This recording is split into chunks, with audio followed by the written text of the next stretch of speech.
Welcome back to Waiting in Laodicea. I'm your host, A.T. Martinez, and today we're going to talk about words. Yeah, words. And the way words are being twisted. Before we go into that, let's see what the Bible says about our mouth. James 3. Reading from the New King James Version. The untamable tongue. My brethren, let not many of you become teachers, knowing that we shall receive a stricter judgment. For we all stumble in many things. If anyone does not stumble in word, he is a perfect man, able also to bridle the whole body. Indeed, we put bits in horses' mouths that they may obey us, and we turn their whole body. Look also at ships, although they are so large and are driven by fierce winds, they are turned by a very small rudder wherever the pilot desires. Even so the tongue is a little member and boasts great things. See how great a forest a little fire kindles. And the tongue is a fire, a world of iniquity. The tongue is so set among our members that it defiles the whole body, and sets on fire the course of nature, and it is set on fire by hell. For every kind of beast and bird, of reptile and creature of the sea, is tamed and has been tamed by mankind. But no man can tame the tongue. It is an unruly evil, full of deadly poison. With it we bless our God and Father, and with it we curse men, who have been made in the similitude of God. Out of the same mouth proceed blessing and cursing. My brethren, these things ought not to be so. Does a spring send forth fresh water and bitter from the same opening? Can a fig tree, my brethren, bear olives, or a grapevine bear figs? Thus no spring yields both salt water and fresh.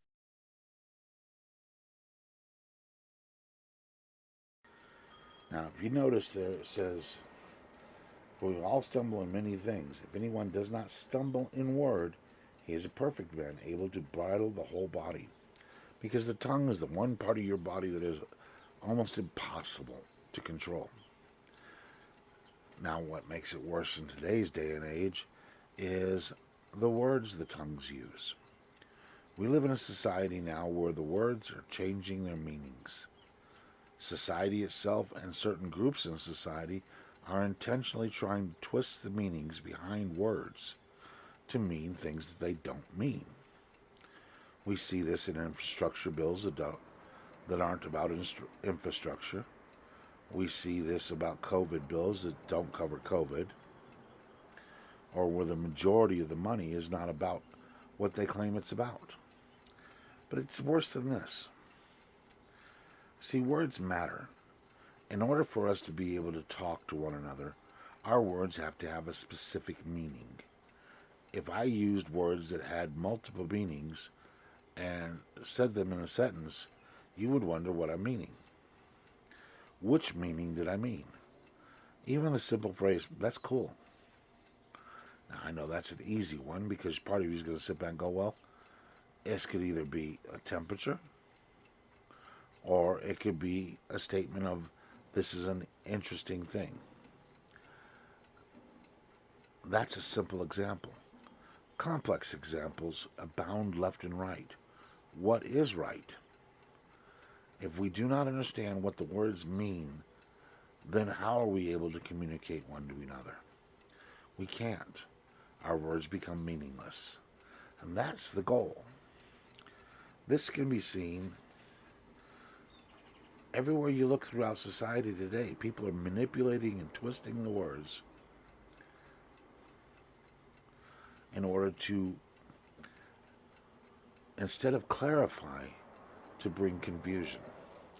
Now, the Bible tells us there is no confusion in Christ. Confusion is the work of the devil. So this movement to alter our meanings and words is, obviously it's coming from the devil. So let's see what we look at. Well, we have claims. If you make a claim that something is wrong, but if you don't know what the words actually mean, can you really say something is wrong? If I say the Bible tells us homosexuality is a perversion, you can say, well, define the words. What does perversion mean? Well, now in today's society, perversion means Who knows? What does homosexuality mean? It's getting to where that's a little bit murky. By being able to twist the meanings of the words, every claim becomes a false claim. You can't claim something is wrong because it could mean something else. And that is the goal behind all of this, is to make good evil and make evil good. We see this also in those who claim to follow people.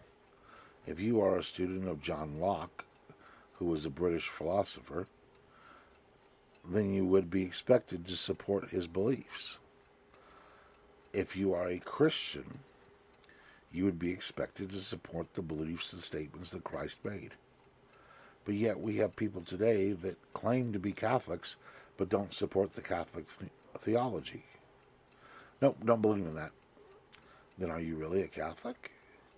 I mean, if you're not, that's fine. I mean, no one's telling you you have to be a Catholic. And I'm not telling you you have to be a Christian either. I'm telling you there's a price if you don't. But the point is, you can't change the meanings and pick and choose what you're going to follow out of a specific philosophy or thought. You can't say, I'm a Catholic, and say, well, but I don't believe in the Pope. I don't believe the Pope's important. Yeah, I kind of have to. It's part of your religion. You can't claim to be a Mormon and think Joseph Smith was an idiot. You're contradicting yourself. And this applies to whatever religion and whatever belief structure you have. You don't get to pick and choose what belief from that belief structure and still claim to be part of that belief. You cannot claim to be a Buddhist if you do not believe in the teachings of Buddha. If you do, if you like certain beliefs of Buddha and you want to incorporate them into your own belief structure, nothing says you can't, other than the Bible. But you can't claim to be a Buddhist. You can't claim to be a Catholic and disregard Catholic views. You can't claim to be a Christian and disregard what Christ had to say. It just doesn't work. You're not then following this person. You're plagiarizing him for your own belief. But today's society, we have lots of people who claim to be one thing or another, but don't follow it because they want the glory or the honor of being part of this group and being able to make the claim, yes, I'm a Catholic, I've been practicing Catholic for years. But yet you don't practice being a Catholic. You don't follow Catholicism. Then you're not really a Catholic. You can't claim, and same thing goes with Christians. You can't claim to be a follower of Christ and disregard what he had to say. It's twisting. And this is the way words are being used. By twisting, we're removing understanding. Now, back in the Bible, we hear back in the book of Genesis, there's a story about a time when God chose to twist man's words. But he didn't do it in the way that we're doing it now. What he did back then is he gave everybody different languages. Where God did it to where people were still able to have understanding within small groups. Ours, there is no understanding. I have no understanding of what society is telling me is right or wrong anymore, because their words make no sense. There's no logic to their words. There's no consistency. Something is right one moment, wrong the next moment, indifferent the third. This is only set for total confusion. When God practiced changing languages, he did so in a way that did not encourage confusion amongst everybody. Yes, it did stop one group from talking to another group, but it did not stop members of those groups from talking to each other. Now, the story, of course, comes out of the story of the Tower of Babel. God didn't want them building a tower so high, so he confused them, confounded them, and gave them all different languages. And this is where we end up getting all the different languages in the world today. But today's method takes those very same languages and makes it to where no one understands. Think about it. Society tells you something is right. What is right? What does the word right mean? Society doesn't tell us that anymore, because we used to know right and wrong were dictated by what the Bible had to say. Now, who knows what they're based on? We're told that we have to respect other people's beliefs, but not your own. There's a contradiction there. If their beliefs are acceptable, why are mine not? All of this is a play off of twisting the words. Words no longer have meaning. And in order for us to communicate and to share, words must have meaning. When we say something, we must mean what we say. And if our words are not clear, we should be able to be challenged to state, could you clarify on that? Not twist it to where it makes even less sense. See, the tongue can steer the ship. And the way the tongues are steering society's ship, we're heading right to the rocks. And with words of confusion, by telling anybody this, it just makes them more confused, because they feel that this is the right thing to do. Your words have to mean something. I've told my kids many times, when you say you're going to do something, you do it. Why? Because that's your word. You've given your word.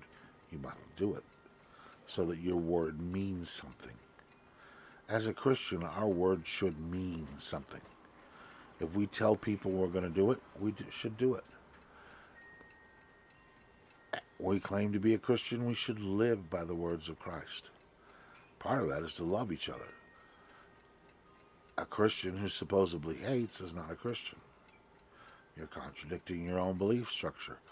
You're making your words confusion. Just a babbling.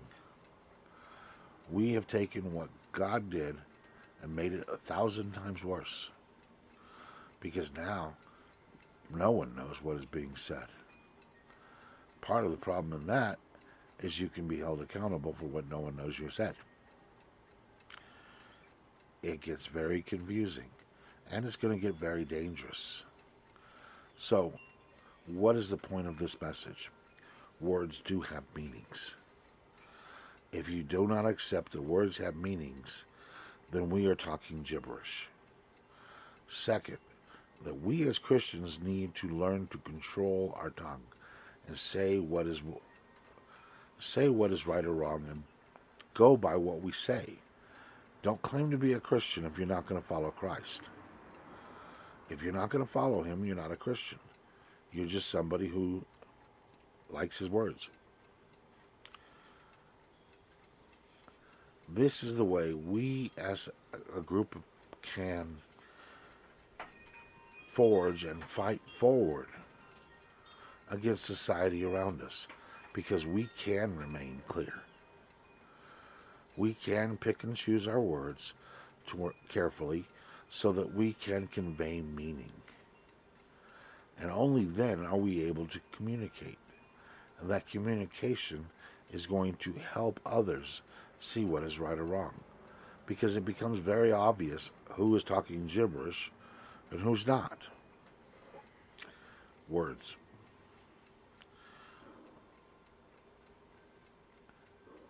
As you go forward through this week, remember, what you say matters. How you say it matters. If you're going to use your words, use them in a way that they glorify the Lord. There's a song, I believe it's by Fee, where he says to send me out. Let my mouth express your words. That's not how he phrases it. I just went blank on the lyrics. The point is, I want to be your voice every time I speak, is the line he uses. Allow me to be the voice of the Lord. And that's something we should all be praying. Not just occasionally be his voice, but every time I speak, let me speak with your voice. That way, we know our words mean something. This has been today's episode of Waiting in Laodicea. I know it's not a long one, but the message is a lot harder than we need to think. You need to look at your words. Look at what you say. Are you saying what you mean to say? If you're not, say it in a way that it makes sense. Say it in a way that it is the words that you want to say, that it conveys the meaning of what you're trying to get across. And be careful making claims of something. That way you are not going to be in error. Remember, when people go out and are supposedly Christians and do evil things, they undermine the claims of other Christians. Yes, we all fail. But remember, how you act, the world judges all of us by it. How I act, the world judges all of us by it. It's a hard thing to get across to kids today, is how they behave, others are judged by it. My son, we had a discussion with him yesterday. How you behave and how you act and what you say, others are going to see that and they're going to judge both myself and my mother by the way my son talks. Why? Because that's just the way we are. Is it right? No. But it's human. I want you guys to sit there and think about that. As you go forth this week, think about what you're saying. Put a little thought in before you respond. Make sure what you're saying are the words God would have you say. Do this in all things, so that all power and glory goes to the Lord, and not to yourself. I know, in some ways this has been a mismatched episode. It's hard to talk about the meanings of things when the world is changing its meanings constantly. We need to hold on to what the words truly mean and stand up for the Lord.